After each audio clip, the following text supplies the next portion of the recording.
Hey everyone, I'm Lisa and I live in my wheelchair accessible campervan. Last time you saw me, I was in Canada enjoying the last bits of fall, but already dreaming about escaping to California for the winter.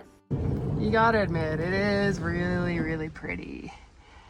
I just don't want to live in this for 6 months out of the year in Saskatchewan anymore, and that's why I'm headed south.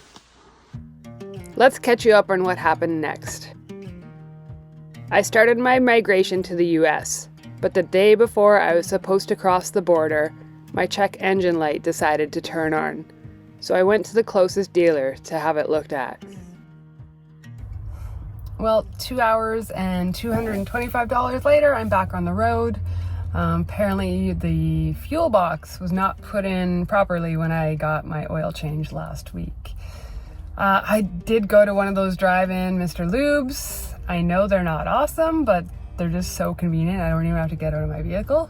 I went for the oil change. They also screwed up the air pressure in my tires and I had to go back. That's the second time that's happened in the last 6 months. So yeah, I'm getting pretty fed up with these drive-through ones. I think I'll just have to suck it up and start booking like an actual oil change somewhere. Anyways, now my plan is just to start driving, get as close to the US border as possible, and then sleep and cross the border in the morning. Unfortunately, the good times didn't last for long. I think I'm gonna lose my mind. I just left the dealership, headed towards the border. I'm about an hour down the road and I get another fault, another warning on my vehicle. It's saying it's like a drivetrain or four-wheel drive fault, and I mean, it's hard not to think it's a correlation to the fact that they were just working on my vehicle. So I don't know what to do. Everything is going wrong.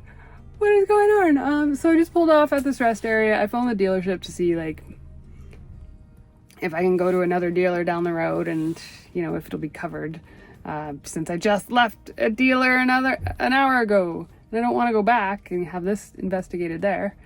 So yeah, I'm at this rest area. There's like a little snack food truck here that's set up. So I just need to like unplug, take a minute, get centered.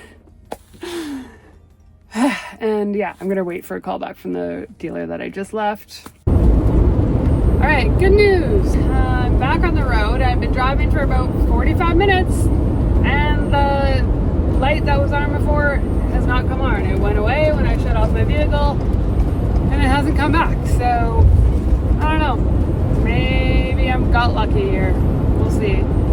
But I'm getting closer to the border. I'm now only about an hour and a half away from the border, so I'm gonna just keep trekking on. Thankfully, the border crossing into the US was smooth. I answered the regular questions and they inspected my vehicle. Are there any gifts or anything you plan on leaving? Nope. The only issue came up when I declared that I had eggs, which apparently are now contraband. So I had to pull over to the agriculture customs and surrender my breakfast eggs. The rest of the drive was a blur of highways, gas stations, audiobooks, and visits with friends. Bye! And then finally, I rolled up to the California coast. The van survived, I survived, and I thought all the tough times were behind me now that I was in California. But that was not the case.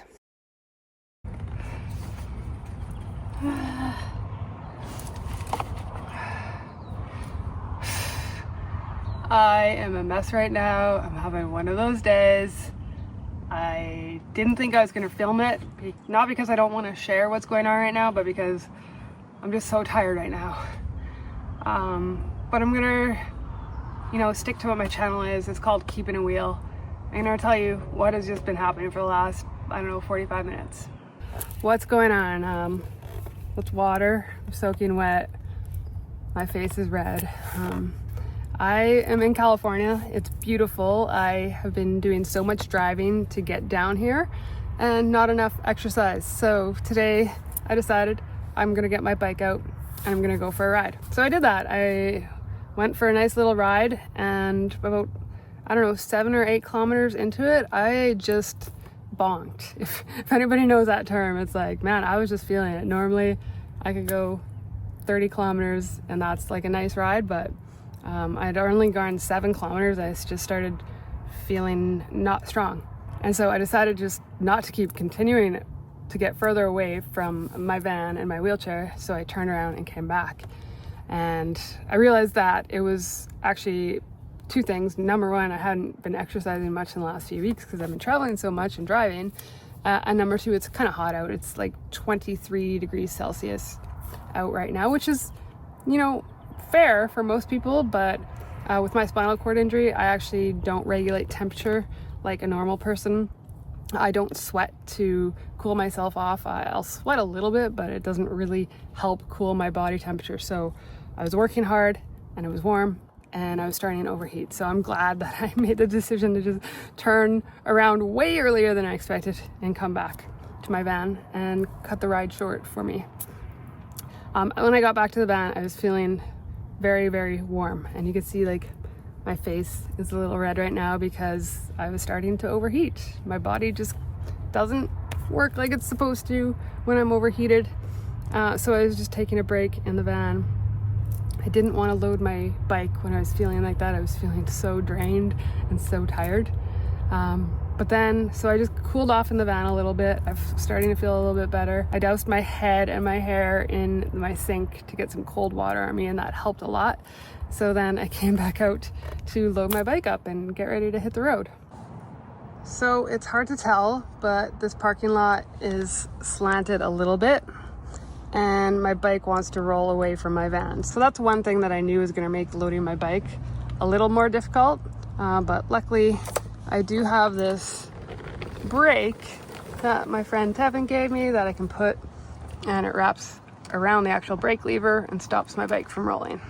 Other problem that was causing me an issue was the chain here. So when I load my bike, I have to take the chain off, the cogs like that, just like it is right now. It's kind of wrapped around the frame.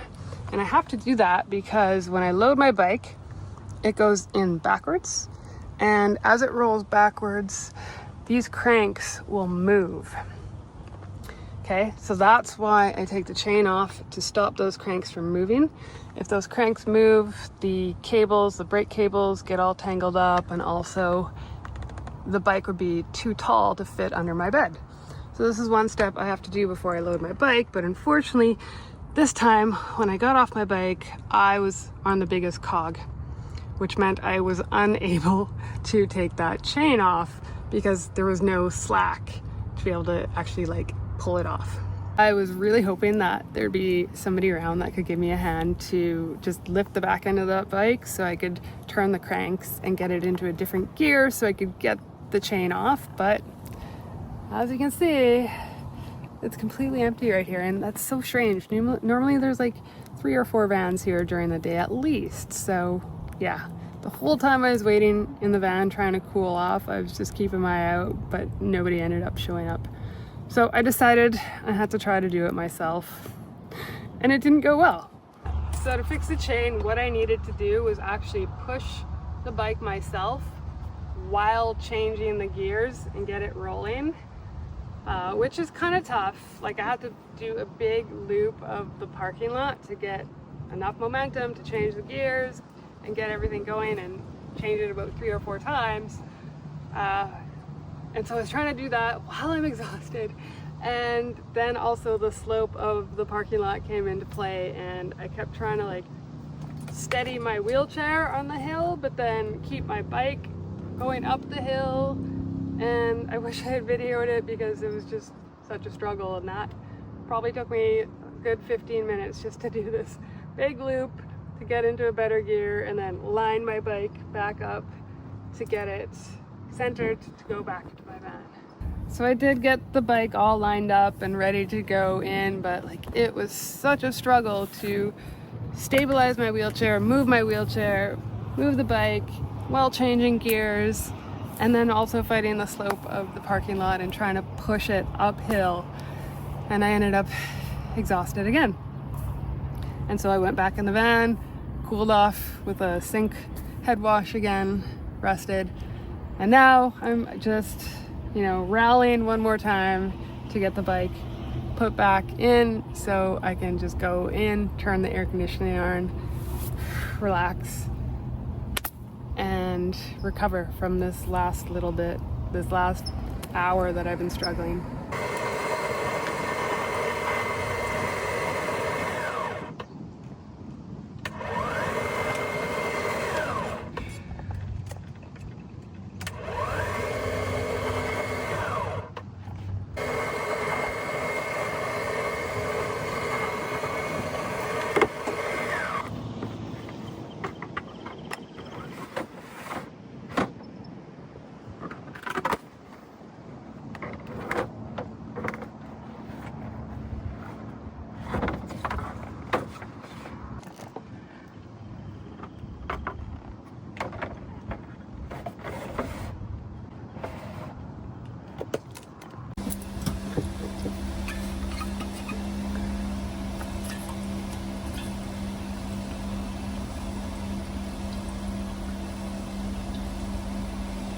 I really could use a shower, not only because I was just out exercising, but more to lower my body temperature.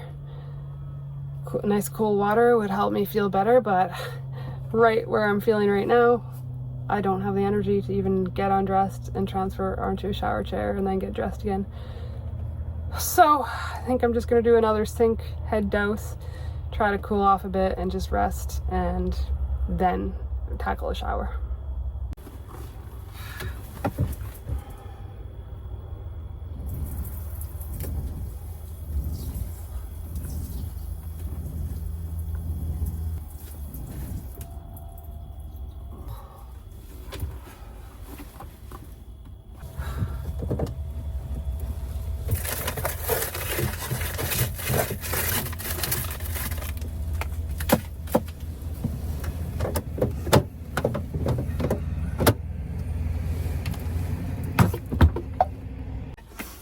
Over the years between wheelchair basketball and wheelchair racing, I have had, some heat problems before.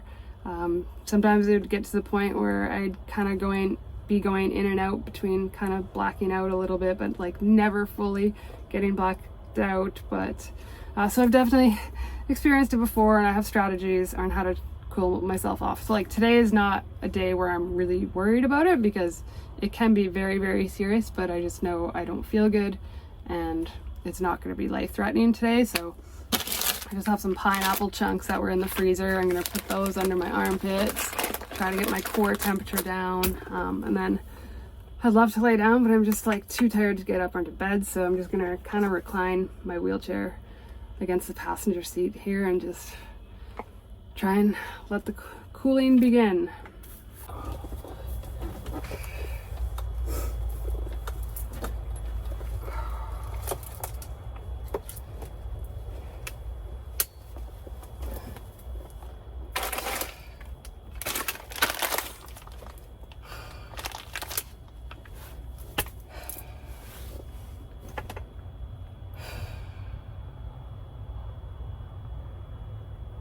All right, I'm feeling a little bit better after a rest, and I think I'm gonna have enough energy to go shower now and get some air conditioning on the drive.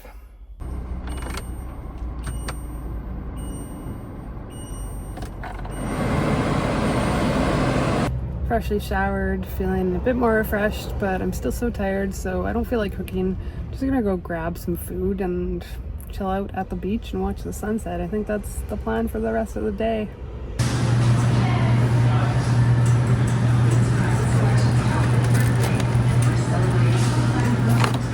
I also grabbed some ice cream sandwiches for a little treat on a crummy day. I just hope they fit in my freezer. It was pretty much the only box that looked small. Oh yeah, lots of room. Lots of room. Nice.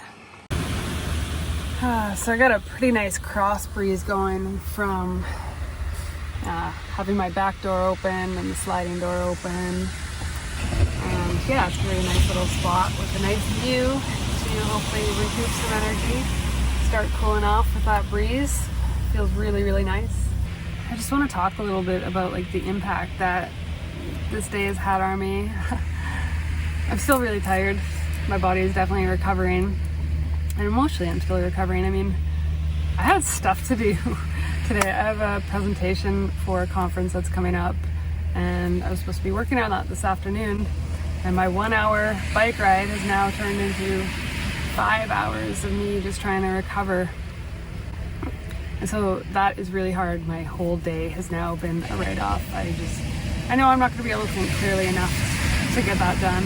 It's hard to explain that to people because like that's heat stroke, bladder infection, spasms, like those are all things that come with my spinal cord injury, but people typically don't see that. They just see the paralysis and using a wheelchair, and it can be really hard to explain.